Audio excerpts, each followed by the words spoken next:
یەکێکە لە شایەت حاڵەکانی زیندان و هۆڵەکانی تۆپزاوا لە کەرکووک باسی دیمەنەکانی جیاکردنەوەی ژن و منداڵ و پیا و پیر و گەنجیان فالکراو لە گوندی تۆپزاوا دەکات. شوکری عالی یەکێکە لەو هاوڵاتیانەی لە شاڵاوەکانی بەناوەنفالدا لە ناحەی نەوجوولەوە براوەتە تۆپزاوا و دواتر بۆ دبس و دواتر نوگرە سەلمان و خۆی شایەت حاڵی دۆخی ئەنفال کراوانە لەو وێزگانە.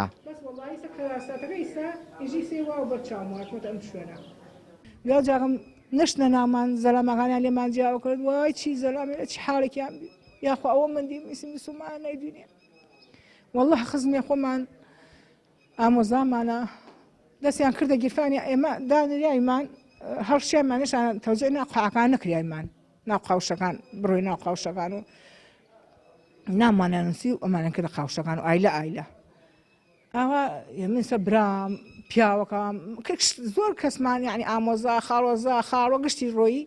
ئیرادەی خۆ کەس نەکەفتە بەرچاو یعنی خۆمان لەو کاتەوە زەلەمەکانیان ڕزە کرد یەک ئەو بەکرە سوورە کەفتە بەرچاو ئەم ئامۆزامانە هەم ئاوایەکەمان شێکی کەفتە بەرچاوم پێشمەگەیشی کەفتە بەرچاوم و بەرچاو خۆم دەستیان کردە گیرفانیە دەستیان کردە گیرفانیە فۆتەی ژنەکەی دەرچوو لە گیرفانیاوی فۆتەی سێسیکۆی ڕێک حال لەو شوێنە بەس دەستیان بردە پشتا و تون دەستیان پێی بەست سێ ڕۆژ هێشتمانیان ئەناژم گەنجەکان وەجێ ئەختیار پێشم کشتیان جیامانیان و کرد کردمانیانە قاوشی هەر عینەن ئاهوایە قاوشەکە عینەن بەس ئەو بەرۆی ئەو سێ شەو سێ ڕۆژە مناڵ سێ شەو سێ ڕۆژمان و هینەوتی هەفتەیە ماوێن تۆ یەک ڕۆژە ماوێن تر مایەکە ماوەتر نام چۆن چۆنی بی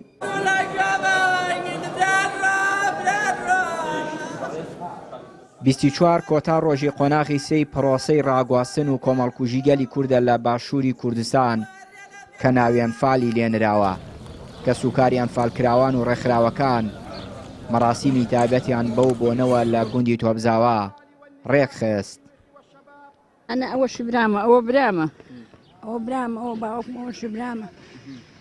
گشتی لێراکە بڕکریا و گردیان ئەوها بردیان و هەریکی وەلایەکە وەزینەتی گشتیان کردە ژێر خۆڵ و ئیسەیشە هیچ کەسێ هیچ سوالەکاتێ لە هیچ کەسێ ناکات و ئەم کەسێ لەکشی گریا خەڵکێژە کورد ئەنفالی چی ئیتر براوە نازە لێرە خۆ منفال نەیمە درۆ ناکەم بەس کە سوکانم شانزە سەرخێزان وار باوکم کراتە ژێر خۆڵە خۆیشکێکم و هەر سەرخێزان دە سەرخێزانەوە خۆیشکێکم وەسیەکە نشکۆ دوو برام یەکێکانەوە تا یەکێ ترشی دوژنی کشی کراتە ژێر خۆڵە لێرەگەی هەمبەرکردنیان جیاوە کردە و پیاوێن جیاوە کردە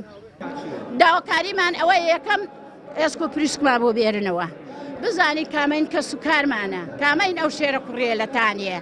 ئێسک و پریسکمان بۆ بێرنەوە وە جینۆساید بیناسن لە دەوڵەتەکان خۆمانە ڕوێن بۆ دەوڵەتەکان خۆمانە ڕوێن بۆ بەغا بۆ لای کە ئەم کابرا ناوی چییە سوودانی خۆمانە ڕوێن بۆ لای سوودانی ئەمە کە سوکاری ئەنفالە گشتانیەک بگرن ئەڕوێن بۆ لای سوودانی بۆ بەغا میرات هەرگری سەدام حوسێن و بەحس و عارەبە کە ئێمەی ئەنفال کردگا با داوای لێبوردن لەگەلی کورد بکەن.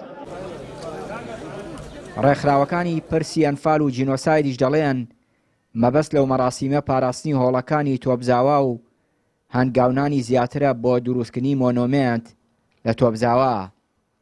چوار کۆتا ڕۆژی قۆناغی سێ ئەنفالە ئێمە تایبەت بە 36 ساڵی تاوانی ئەنفال ئەم ڕۆژەمان ژار کە لە سەربازگەی تۆپزاوا یادی ئەنفال کراوانمان بکەینەوە یادی قوربانیانی ئەنفال بکەینەوە بە مەبەستی ئەوەی کە بتوانین لە ڕێگەی ئەم کەرنەڤاڵی کە سازیەکەین و ئەم ساڵی یەکەمێتی وە ساڵانی داهاتوو پەرەی پێبدەین بۆی ئەمە بکەینە پاڵپشتیەک بۆ ئەو داواکاری کە 20 ساڵە هەمانە